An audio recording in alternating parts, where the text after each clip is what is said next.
So this morning we're going to discuss pain, okay? And working with pain in yoga.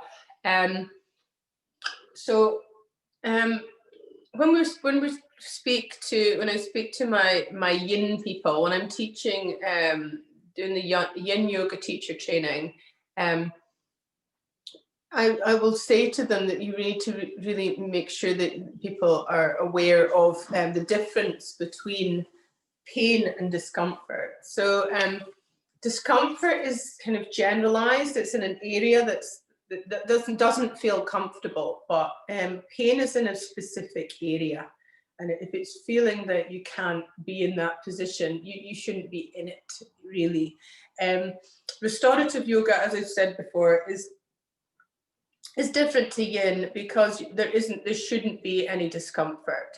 But people may be coming to you with pain. And so this is a way of helping deal with pain. So sometimes pain in the body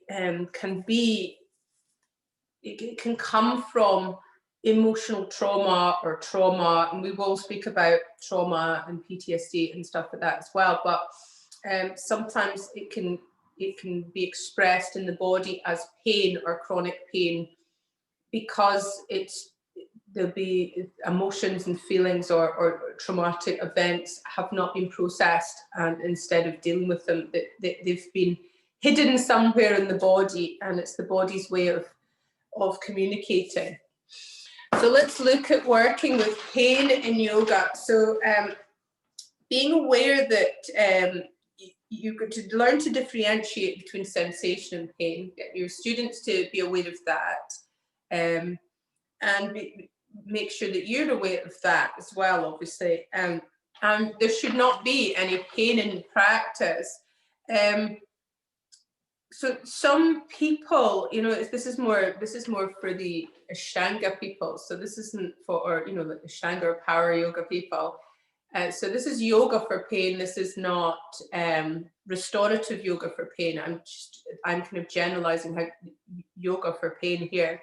You do get some people who are almost like seeking pain in a sense. So it's their way of, so by really pushing themselves in their practice, that's their way of coming out of the pain in their heart. It's a little bit like self-harm in a sense, because it is like that kind of, they want to feel that pain. So that's not yoga, obviously, but they'll be not aware of it. But if you're teaching restorative people who are seeking pain with unconsciously, will not be looking for a restorative class. The people who are coming to a restorative class are looking to start healing. But this is if you're working with students with pain in your classes that aren't restorative. So Hatha Yoga is known for its effectiveness at helping students to notice bodily sensations and to learn better and interpret and evaluate them. So teachers can help to teach the importance of these skills and how to grow in this area. So consider it a priority to foster a non-competitive environment to effectively inspire students to pay attention inwardly, resisting any sense of peer pressure. One thing I do reiterate in my classes is that it's not about the form, it's about the function. So it doesn't matter if you're not able to do a certain thing. Sometimes it might just be bone compression that stops you from taking your body that bit further. It might not be tensile, it might not be because of your muscles, or so it might just be the way your body is. So it's about not checking out, you're checking in with yourself here. So students will interpret cues differently based on their dosha and other unique personality characteristics. So for instance, the cue, do what feels good, could prompt one person with a history of trauma to overwork due to an overactive nervous system that's grown accustomed to intensity and pain. And it could prompt another to practice ineffectively due to an inherent lack of motivation. So it's better to have cues that would help students to inquire in a way that takes account of their own tendencies, such as stop here and notice the quality of your breath before deciding whether to go further or to back off. Something that I've like to incorporate is getting you to check in with your inner teacher, your third eye, your midbrain, and really listen to your own intuition. It's like almost like the wise mind sort of thing, working with Woody mind as opposed to Manas mind. So students tend to improve their ability to evaluate sensation and decide whether it's healthy or unhealthy for them in that moment. So you can use breath as a guide. And the fundamental yogic tool of breath awareness is often used as a key to improve the ability to interpret and evaluate sensation. So when the breath quickens, stops, or becomes shallow, for instance, this can be considered a clue to bring more awareness to the present moment. While some demanding poses may require a faster breath rate, gasping or holding the breath may indicate pain. And it can be used as a prompt to relax, lessen effort, and otherwise slow down and adapt while observing sensation. So a common way in which we learn is by going too far and suffering an injury. So rather than this being discouraging, we might accept this is just simply a way in which we learn our limits and edges. It's a bit like anything we bring onto the mat, we bring off the mat into our lives. So from the ability to notice sensation comes the empowering awareness that pain and suffering are different and that suffering is optional. You know, so it's like it's a Buddhist it's a Buddhist comment, but it's also like I came back from Turkey not last June because we were all in lockdown. I had the worst flu I've ever had in my whole life. And Lynn was on the team teacher training when I was running it. I had it. Ear infection, chest infection, throat infection. I was so ill. I was just really in a bad place, and I was almost like hallucinating. It's really weird. And that was the only year I got the flu jab as well, the flu vaccination. So I'm not going to have that again. So yeah, but at that point when I was, almost like hallucinating because I was in so much pain in my body, that actually I had a moment where there was things coming to me and speaking to me, and that sounds very odd, doesn't it? It could have been the fever, but it was the pain is inevitable and suffering is optional. Was one of the things that really came through. I was in so much pain. And I realized, okay, it's at this point, I don't, I have to accept the pain because it's just something that's in my body right now, but the suffering is optional. So it's something that you can really, if you've experienced chronic pain, and, I still have earache from that. I don't think I'll ever recover from that illness, which is really worse. But yeah, pain is something that, it's in life, we can have emotional pain, physical pain. It's something that it's inevitable. We're humans. We're designed to experience it. It's how we learn. But we don't have to suffer. We have the choice, and that's what makes life quite magical in that sense. So, but if somebody's really suffering, by saying that to them, it's not going to help them. It might even make them angry or make them think that you don't care. So it's about trying to, if you say that to a family member or a friend who isn't on their yogic path, they're not looking to evolve in this lifetime. They don't want to hear that when they're suffering. So it's about trying to subliminally, to acknowledge that, but to subliminally or to try and articulate it in a way that doesn't sound as if you're not acknowledging or their feelings or their pain.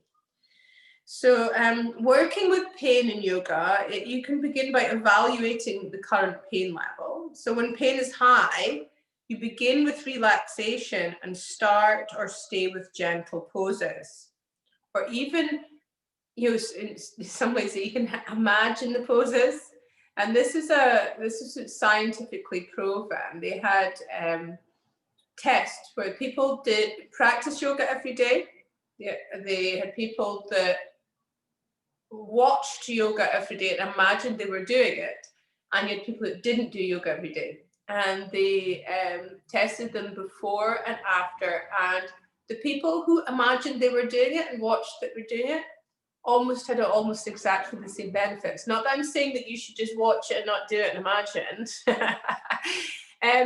But yeah, that was a really, really interesting it was really interesting scientific research. So if you're feeling a bit poorly, you're not able to do as strong a practice you normally do, that's a scientific research that I always like to take with me. I'll go, okay, well, I can watch a yoga class.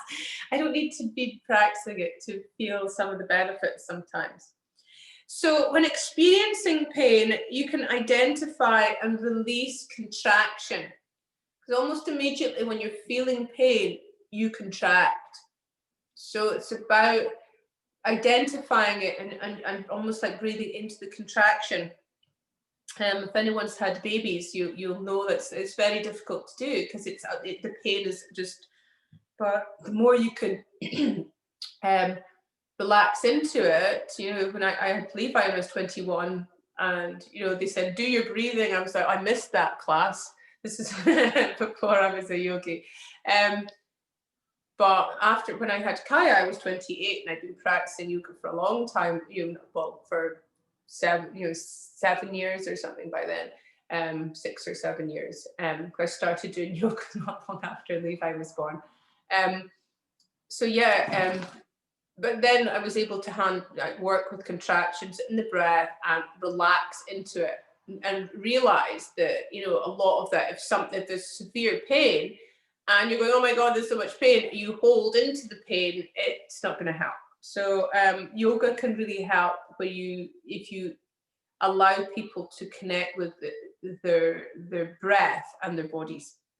So be aware of asanas that can aggravate particular types of pain and approach them with caution. Shoulder pain, you're going to approach weight-bearing poses such as chaturanga with caution, and you're building up slowly and mindfully. Now, if somebody comes to you with a rotator cuff injury, they should be resting. There's different things where if somebody's pulled a muscle, you can just be gentle and careful with them. Rotator cuff injuries are, you know, really quite, if they keep acerbating that problem, they keep moving it and they keep stretching it, it's not going to heal properly and it could lead to further problems. So really, if somebody comes to you with an injury and experiencing pain, if you don't know much about that, this is a chance and an opportunity for you to expand in your knowledge and your skills by really investigating it. And if you've not already joined the LKY group for teachers and trainees to connect, that's a way that there's a lot of yoga teachers on there now. That if you come across somebody comes to you with, I had a lady that came to you who'd had a mastectomy, and I'd never taught somebody with a mastectomy before. So I'm part of when I trained as an adult yoga teacher in 2006 with Frog Lotus International, and I'm still part of their group. And I remember it was quite a few years ago, it was before I moved here, so that was like about 10 years ago. I put in the group and said, I've got a lady who's had a mastectomy, has anyone worked with that? And I got so much advice and help and support. So when the lady came to me, I said, do you know, I've actually never worked with someone that's had that. I'm going to look into this for you and let me get back to you. So that's the thing. So never bullshit and pretend you know what. I'll always put my hands up and tell you if I don't know. And then I'll go and investigate as much as I can and get back to you. Or I'll point you in the right direction of a person that will know. So yeah. Ooh, I've got something up my legging, sorry.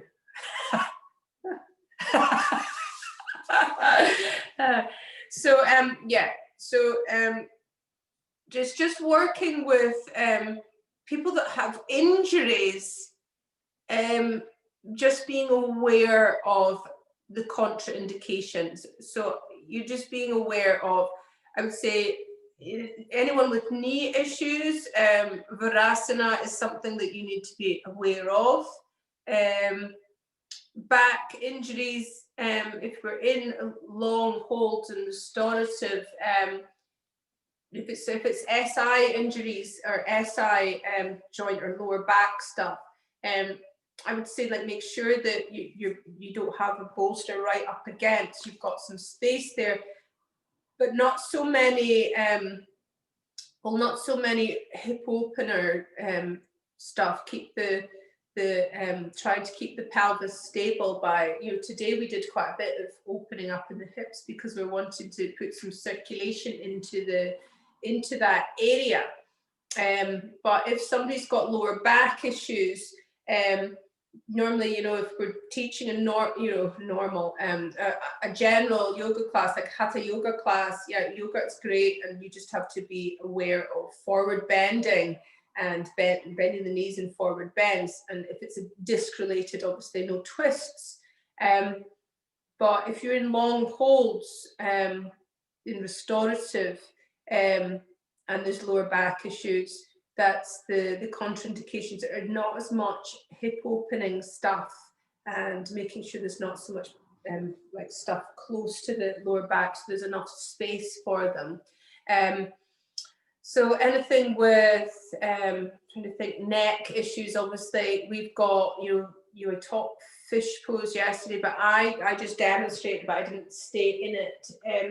And you can give people, you can get them to go into even like baby cobra or something, instead of or danda, like Shalabhasana is the best one for a counter pose for shoulder stand.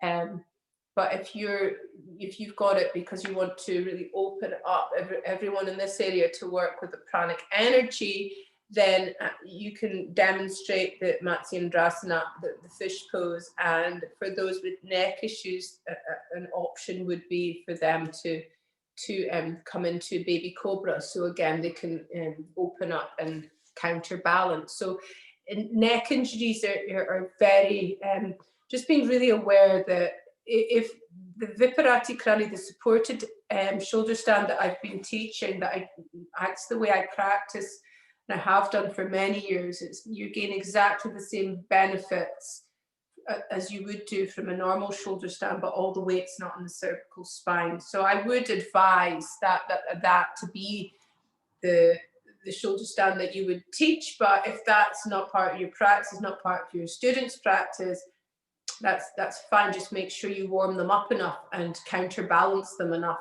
afterwards. So inversions are the most complex postures, and same with headstands. The counter pose for a headstand is shoulder stand. So but you're not going to be doing any of that malarkey in restorative. But we did do a supported shoulder stand last night. But supported means supported. So neck issues should be fine. If anyone's in pain, they need to come out of it. As I said, you should not be coming to meet your props. Your props should be meeting you. Okay, so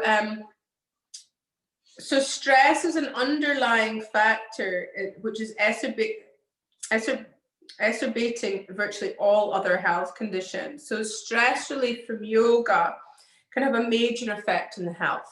And it promotes pain relief. So just the whole thing about working with the nervous system is actually going to help relieve stress. As I said, a lot of chronic pain or chronic illness is caused from trauma or stress. So more considerations for working with pain is beginning with simple movements when there's no pain and gradually improving or increasing movement mindfully. So in addition to avoiding working directly with that area that's painful, you can try and strengthen the site of the pain and relax the area opposite. Peppy, no. He's about to go and attack my other cat. No, don't you dare. Sorry, I'm just about to stop a cat fight here. Stop it. I didn't hit my cat, I just thought that. Just in case you thought I was a cat beater. Oh my God, I spend far too much time on my own with cats. Okay, so yeah, so Mukunda Styles, she is, some of you guys that worked with me in the 100 hours, I spoke a lot about Mukunda Styles. She's a yoga therapist. So if you're looking to work with one-to-ones and be it more of a therapeutic side of things with working with pain, her book, Mukunda Styles, Structural Yoga Therapy, is a great book. So she says that, you know, with the pain, you can strengthen the site of the pain and relax the opposite. Okay, so that's something to consider if there is something that needs to be worked with there. So you're also going to consider, as well as asana, you're going to consider mantra, pranayama, and guided visualizations. So, so with lower back issues or lower back pain, you can begin with simple movements where there's no pain, increasing the parameters of movement and working to stretch and contract the back muscles alternately. So this is going to increase circulation, release chronic contraction, and stabilize the area. So the use of repetition is going to help to develop new and more functional movement patterns. It's going to help to carry over into daily activity. So the brain goes through a quick elimination process. It's trying to find a past experience that best matches the current sensation in the current context. So if in the past you experienced pain in your lower back every time you moved, the brain is more likely to interpret any sensation in your back as pain when you begin to move. So this is based on experience and context. So that's why it's important to develop sensation granularity. So this is the ability to distinguish between different types of sensations with more accuracy. So if you learn to do that, the brain is going to be less likely to interpret stress as hunger or sensation of muscle contracting as pain. The best way to do that is to direct our focus into our bodies and pay very close attention to the sensations that arise. First, it might be difficult to distinguish between pain and sensation, but the more we do it, the easier it becomes. So I would say that to do that, like getting into yin practices actually helps, because you're in longer poses, but you're meeting your edge. So it's about finding comfort in your discomfort. So you do start to find the difference between sensation and pain. So that's something that can help your students as well. Okay, so if a student is unable to differentiate the qualities and intensities of the sensations, they're liable to go too deep or not deep enough. So to develop this ability to attend, the student needs to be guided and taught on what to look for and how to differentiate subtle qualities that may be arising. So yeah, so I just think practicing yin might help them have an understanding of that, but you can still do that with, you can still do that with your hatha yoga and getting them to bring awareness. But with restorative, you're not wanting too much physical bodily sensations. You're wanting to be able to really let go and relax because you're not working your body. Okay, so the wisdom to know the difference between pain and acceptable discomfort grows by being attuned to the feelings in the body, by listening and understanding the signals it sends us. When detecting an unknown sensation, it is crucial to be able to decide whether to welcome it or to walk away from it. If it is friend or foe, beneficial stretch, or potential damage. Body intelligence resides in our ability to make and trust these choices. So it's like coming into your inner teacher in your practice, connecting to your breath. If your breath starts to waver, or you get that panicky feeling, or it starts getting shaky, that's a sign to move and change position. So we at a young age, you know, we learn at a young age how hot is too hot. And if we acknowledge this experimental way that we all learn, then even when we go a bit too far in practice and have a brief injury or setback, it really shouldn't be discouraging, because in some way this happens for us to find our limits, our edges, and provides us with our wisdom for a future practice. We've actually learned something valuable about our practice and ourselves.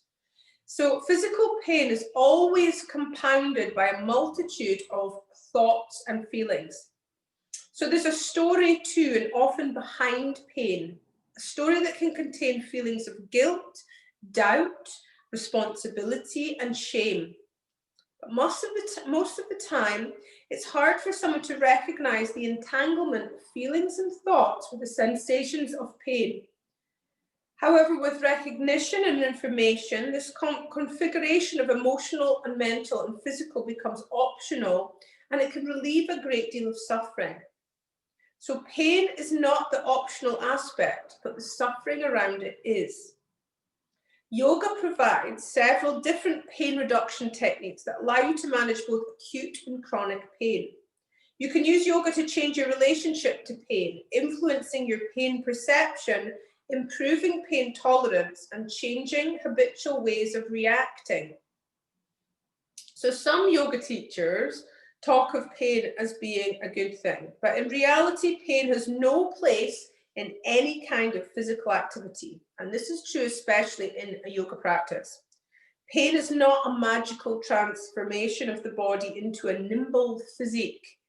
Instead, pain is a harbinger of some kind of damage to the body and serves as warning signals emitted by the brain to the body. There's no such thing as good pain. So in conditions of chronic pain combined with restricted movement, there's always some sort of muscular contraction linked to specific neuromuscular movement patterns. So our job as teachers and as practitioners is to explore the mechanisms of contraction, identify them, and learn how to release them. So your breath is part of a stress or pain response that's easiest to consciously change. There's no way to consciously block the transmission of a pain signal from one brain cell to another, or to ask your adrenal glands to stop releasing stress hormones. You can, however, easily learn to slow down or deepen your breath, and small changes in your breathing can lead to big changes in how the mind and body function, including lowering stress hormones and reducing your sensitivity to pain. So the most effective way is you're going to strengthen below and relaxing the opposite. This is Mukunda Styles is about, with regards to pain. The most effective way of dealing with pain is to strengthen the muscle immediately below the site of pain or injury, and provides a grounding support into which the painful tissues can relax. So this is especially true in chronic pain. So working directly on the injury will either aggravate the pain or at best be temporary relief. So you develop strength in the areas below the site of the pain. Pay attention to stretching and relaxing the area directly opposite. For example, if you have pain in the posterior hip area, such as sciatica, you're going to strengthen the hamstrings and relax or stretch the upper quads and the hip flexors. This brings the greatest relief in the shortest amount of time. And then later on, focus your attention to strengthening the painful area directly. Okay. So from a yogic perspective of anatomy, pain has its roots in the three densest fields, or koshas. So there's physical pain in the Annamaya kosha, due to muscular or neurological disturbances, And there's energetic or emotional pain in the pranamaya kosha that manifests as irregular breathing or an unstable energy flow. And then there is mental pain in the manomaya kosha due to ignorance of the truth or negative thinking. So a complete yogic program will incorporate physical exercise along with the retraining of the brain and its underlying energy field through positive attitude, reflection, lifestyle, and meditation. So there's two distinct ways of approaching chronic pain. So it's working with it and working around it. So a yoga teacher should be able to work around pain, which means working on the body, mind, breath connection, as well as identifying postures and movements that do not cause pain and focusing on them. A yoga teacher might need additional training to work with pain, and it might be through like yoga therapy or something like that, but you will have more knowledge and confidence working with structural issues if you work with evaluating the asymmetries and increasing circulation and releasing contraction. Okay, so yogic breathing also helps. So let's look at the difference between chronic pain and acute pain. I'm going to post. I wrote a booklet for the NHS quite a few years ago. I was asked to train some psychologists and physiotherapists who work for the NHS dealing with chronic pain. So they wanted me to write a little yoga program or just educate them a little bit on how yoga fits in with that. So some of it's a little bit dated and I've got my old logo on it and that, but I will post that into the group that you can look at because it just helps you really understand chronic pain in a way that it's so much different to pain that we know if you've not experienced it. I've experienced chronic pain after having hysterectomy. I would say the hysterectomy is the most painful thing I've ever had in my whole life, and I've had neurosurgery, and I've had lots of different operations and lots of different hospital visits all over the world.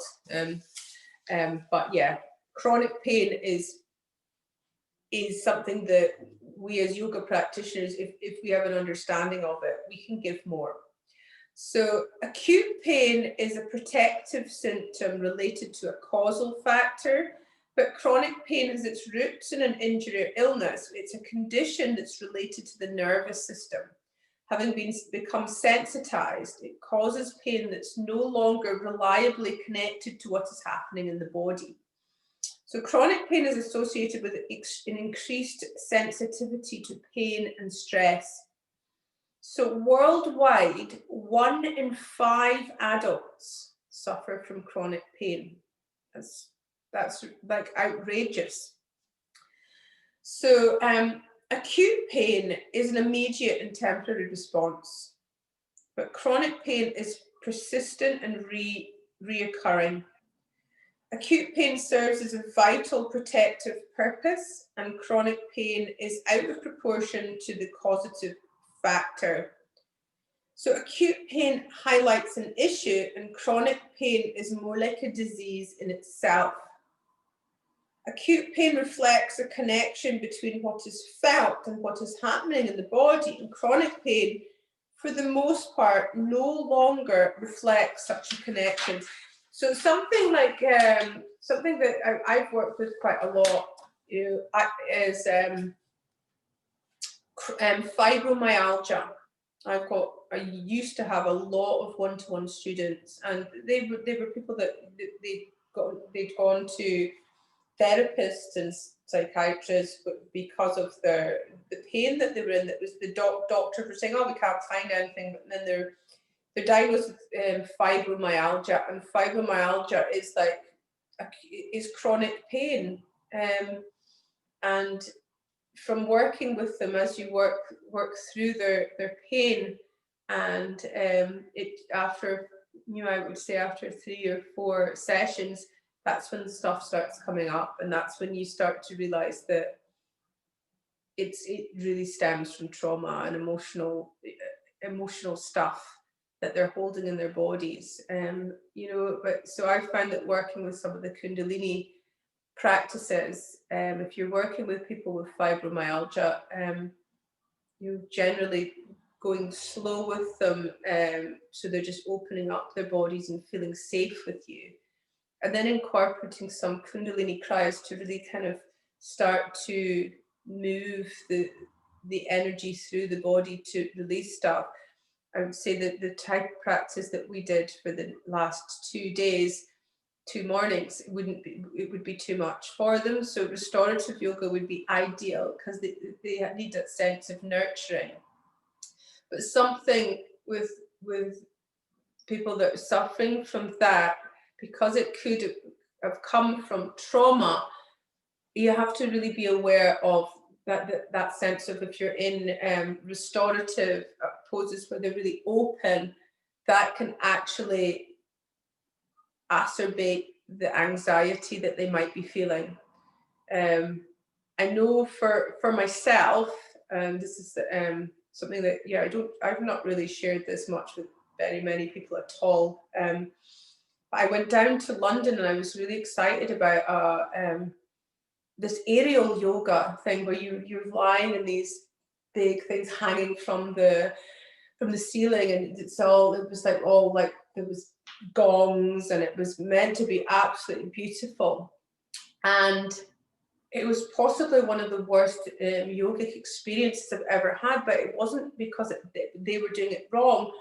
I didn't realize that I had stuff that I needed to release. So I was open here and they were coming round, and I was so open that I started feeling really anxious. And then I had a memory. You know, I used to be dragged out of bed in my sleep and beaten up by my dad. So I sleep like that still. And I didn't realize that by doing this for a long time, it brought up too much stuff. I came out of that class like, oh my God, that was just absolutely horrific. Didn't tell anyone, you know, it was one of these things. But I'm now very aware that if somebody has experienced some level of trauma in their lives, you don't want to be opening them right up. I work with special needs adults and children, and lying in Shavasana is too much for them in some ways as well. So I get them to come into Makrasana, so they don't feel so exposed. So if you're working with people with chronic pain, part of their chronic pain might be coming from trauma as well. So we're going to speak about trauma, but it's about being aware that they might not, I'm quite happy now to be open up, but it was quite a few years ago, and I didn't realize I had that, like, but you know, you don't want somebody to have that realization in your class, because you know, you feel quite, you know, sometimes I needed to know that was something that I'd forgotten that used to happen, so that I can heal from it. Sometimes these things need to come up, but you need to be aware that not everyone can be met at the same place as you when you're dealing with chronic pain and trauma and things like that. There's people that have pain in their bodies because of injury or illness, and they're recovering from operations. But there's times when there's pain and it's because of trauma, in a sense that the stuff that's really great for healing for some might actually, like, it might be like ripping off the scab of a wound, in a sense. So just be very aware of that, I would say. So in a body that has, in an average body, pain occurs only when needed and turns off when the initial stimulus is withdrawn and the tissue has healed. So there's certain medical conditions such as arthritis, chronic fatigue syndrome, low back issues in which the pain is a constant feature and it persists for at least 3 months. So this is chronic pain. So in addition, there are chronic conditions that cause intermittent pain, such as migraines, irritable bowel syndrome, multiple sclerosis. So because this pain occurs regularly, it's essentially a form of chronic pain and you can treat it as such. So acute pain is protective and chronic pain is no longer a symptom. It lasts beyond natural healing periods. It's out of proportion to the causative factor, accompanied by a sensitized nervous system, and it disallows natural checks and serves no useful purpose. Chronic pain is not just a symptom. It takes the form of disease through active processes and in the form of multiple plastic changes that together determine the duration and the intensity of the pain. So there is central and peripheral sensitization in the nervous system with neurochemical and neuroanatomical components that eventually result in hyperexcitability, recruitment, and disinhibition of the pathways that amplifies and perpetuates chronic pain. Besides the actual nociceptive initiators, there's also neuroendocrine immunologic components to chronic pain perceptions. So the breathing becomes mainly thoracic with less excursion of the diaphragm. There's a sustained deep muscle tension characterized by repetitive static loads to the muscles and psychological stress, especially postural groups of muscles. So chronic pain differs from acute pain in 3 important ways. The body can become more sensitive to threat, so it sends threat signals to the brain even when the threat is minor or non-existent. The brain can become more likely to interpret situations as threatening and sensations as painful, producing pain responses that are out of proportion to any real danger. So with repeated pain experiences, the boundaries between many aspects of the pain response, sensation, suffering, and stress get blurred. So this allows any of them to trigger a full-blown protective pain response.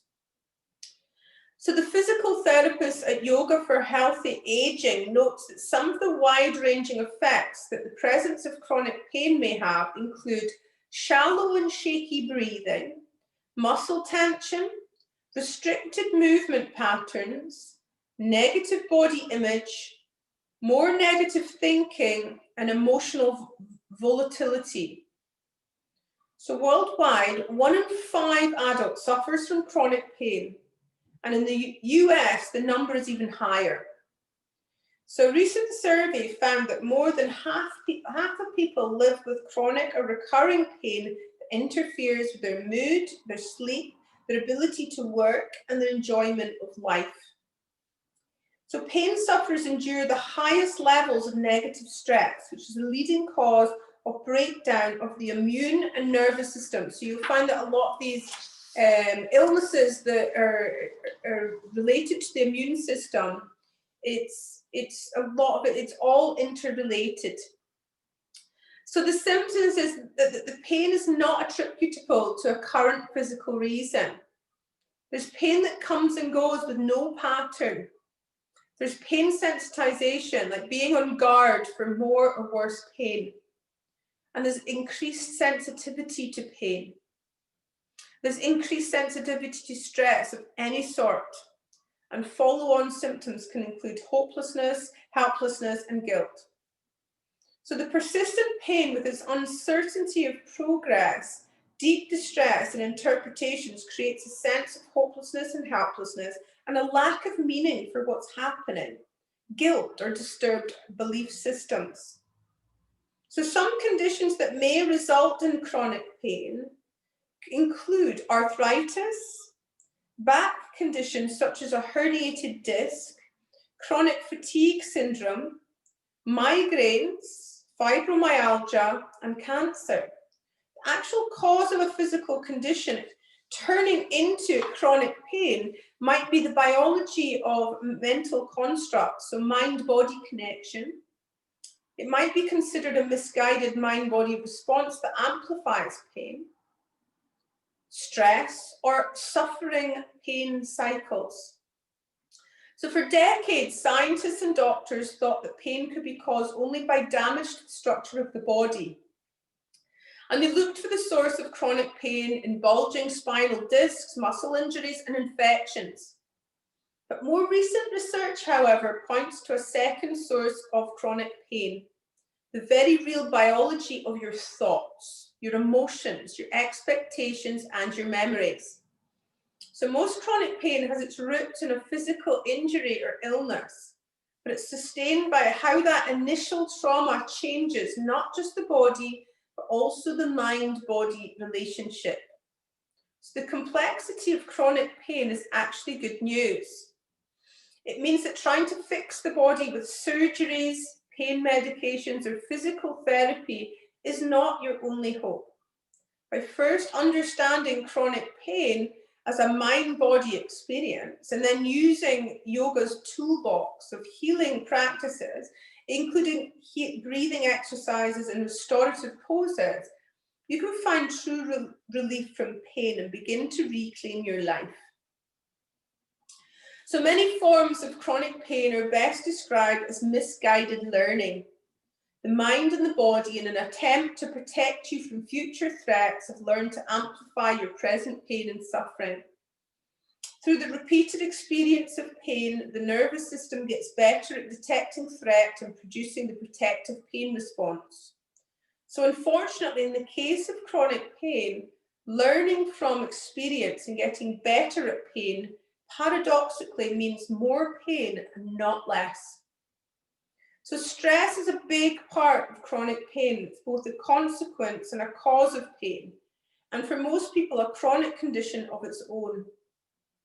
So for this reason, learning how to reduce stress is one of the most important steps in preventing coping with chronic pain.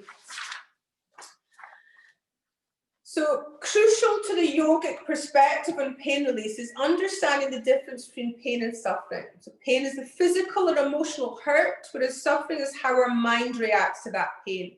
Suffering, just like pain itself, can keep the body in a state of stress, which in turn can worsen sleep, promote weight gain, aggravate inflammation, and generally make your underlying physical condition worse.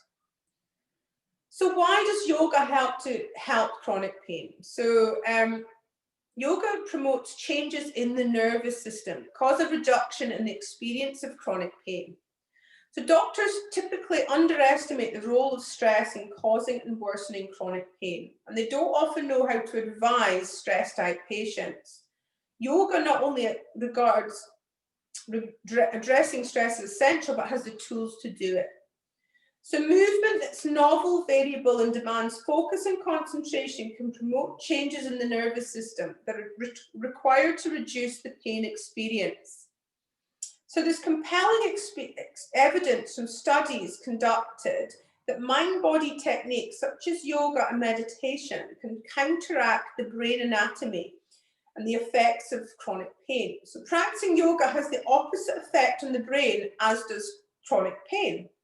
So the studies show yoga practitioners have more grey matter than the controls in the multiple brain regions, including those involved in pain modulation. So brain anatomy changes may contribute to mood disorders and other affective and cognitive comorbidities of chronic pain. So encouraging news for people with chronic pain is that mind-body practice seems to exert a protective effort on brain grey matter that counteracts neuroanatomical effects of chronic pain. So objectives to work with yoga with chronic pain is relaxation, stress relief, and reduction of muscle tension and postural issues. So yoga techniques are proven effective as breathing, meditation, sound vibration, and asana. So Strategies for designing a class for chronic pain include starting with relaxed breathing in a supported position, introducing movement slowly, structuring the class to include plenty of repetition and rest, and breaking down complicated classical yoga poses into simple movements and stretches. So when you're working with so instead, if you're working with yoga for stress, and in that sense, you want to break it down and not have really complex, cool sequencing and vinyasas. You want to really just keep everything simple and break it down into, so there's not going to be so much stuff going on in their head, so they can just, and the repetition thing is important as well, so they feel comfortable. So multiple tools show success in prompting the relaxation response, from mindfulness and meditation to asana, breath practice, chanting, and more. So restorative yoga is a great tool for relaxation, and yoga nidra is too, and Thai yoga bodywork as well. So I'm not a Thai yoga, well, I've got a certificate in Thai yoga massage. I trained as a Thai yoga masseur in Thailand, but I came home and I had no humans to work on. And I was busy with all my other stuff. So life got in the way. And because I never carried on, as much as I've got a certificate, I could say, yeah, I'm a Thai yoga masseur. I would say, no, I'm not, because I've forgotten what to do, but I trained in it. But working with the marma points and moving yourself, being moved into these parts is absolutely amazing. But there's some great Thai yoga masseurs in Aberdeen that I go to, and whenever I travel, if there is Thai yoga massage available, or Ayurvedic massage, so the working with the marma points, it's far more, you're working with the meridian points or marma points if it's Ayurveda. So another thing is reflexology as well, is something that actually starts to get the nadis moving through your body too.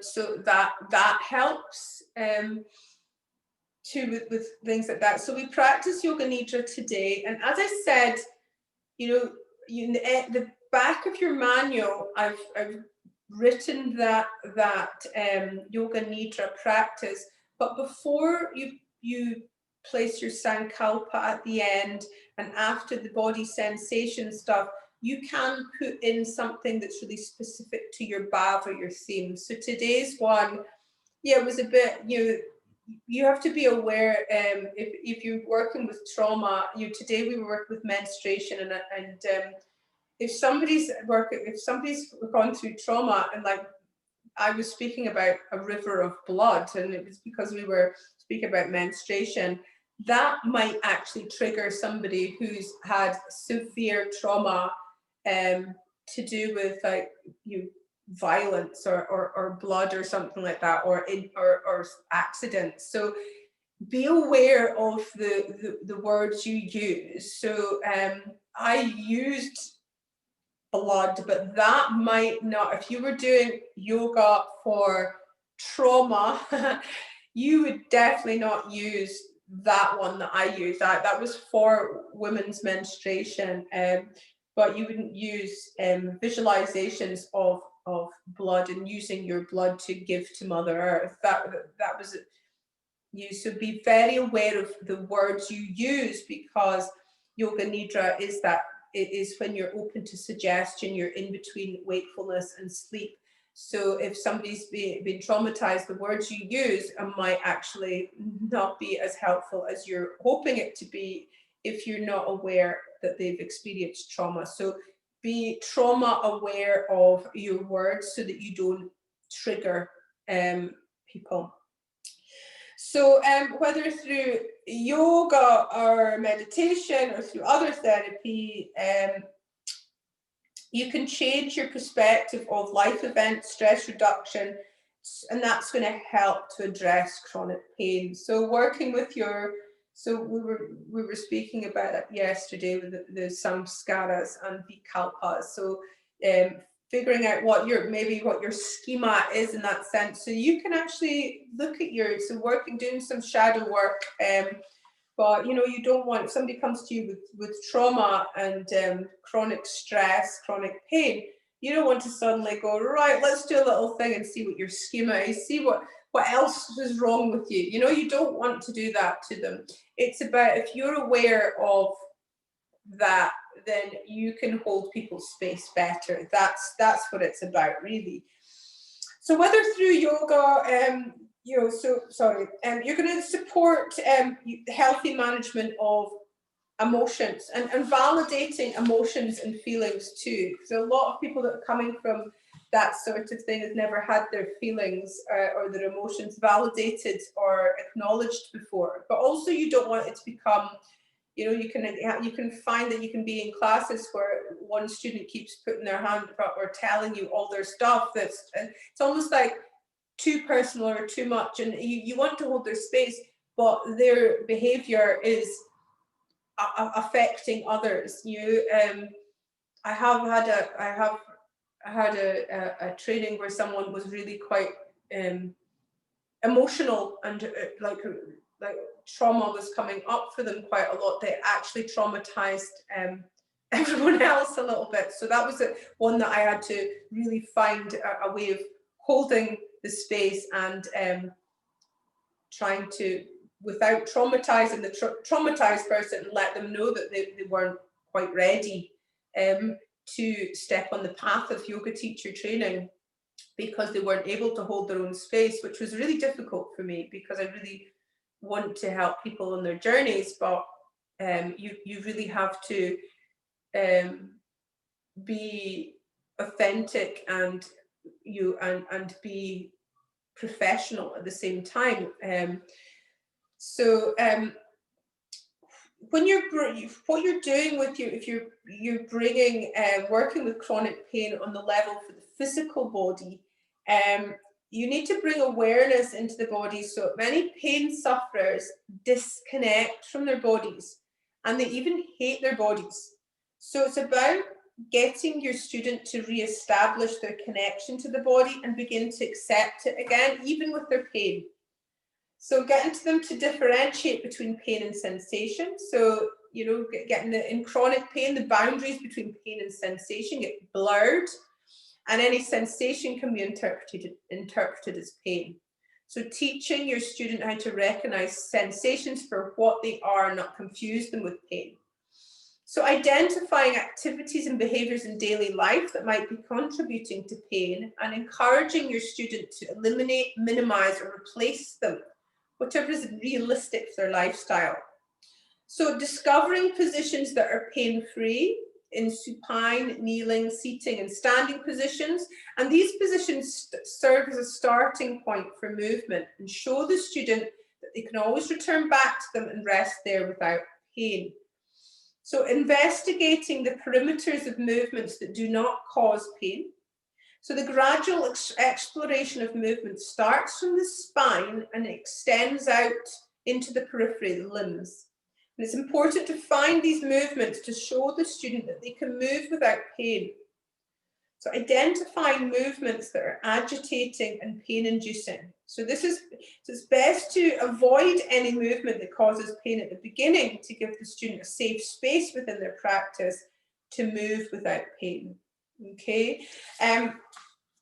So stress makes muscles more likely to go into spasm, and muscle spasms are related to both acute and chronic pain. And especially in the case of back pain, it's tight, aching muscles. So they believe that causes most of the pain. So your goal is not a perfect posture, but freedom from the restrictions to the body that pain generates. So the most effective way is to strengthen the muscle below the site and to relax the opposite one. Okay, so you're going to work with breathing techniques, you're going to work with different types of meditations as well, and then we also have sound vibration, chanting and mantra. So the physical vibration of sound waves has a palpable effect on the body and mind, and it's of demonstrated therapeutic value. So looking beyond the physical effects, sound waves can also be a vehicle to bring awareness into an area of the body that may be dull. So yogis have observed that areas of dysfunction in the body are often cut off from full awareness. So from a yogic perspective, pain is commonly related to prana or life force, not moving well through an area, a pranic block, if you will. So when the breath is accompanied by the vibrations of different sounds, it can be a way to move energy that's been stagnating. So this isn't intended to be, a complete list of options for a person suffering from chronic pain. It's just some ideas. Okay, so you as yoga teachers and as yoga practitioners will have experienced pain in your life at some point.